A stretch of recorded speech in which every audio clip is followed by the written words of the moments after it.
Tindahan ng poultry supply sa Malasiki, Pangasinan, pinasok ng kawatan. Insidente sa pool sa CCTV. Narito ang exclusive report.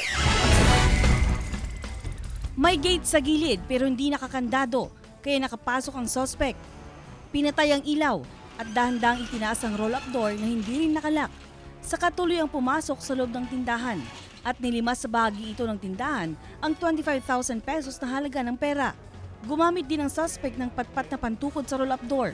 Naon na rito, ginalaw ng suspect ang CCTV camera sa labas para hindi siya mahagip. Pero hindi na siya nakalusot sa isa pang CCTV camera sa loob. Sa kuha ng CCTV camera, makikita ang suspect na nakasuot ng jacket na may hood, sombrero, katamtaman ng pangangatawan at tinatayang may taas na 5'3 hanggang 5'5. Wala pa ho. Kasi yun din sa napanood ko sa CCTV, bagong mukha rin eh.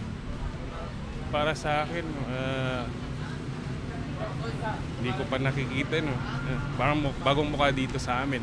Muling nagtungo ang pulisya sa establishmento kaninang umaga. Bahagi ito ng kanilang investigasyon para matukoy ang pagkakakilanlan ng suspect. Posible rin daw na hindi iisa ang suspect sa pagnanakaw.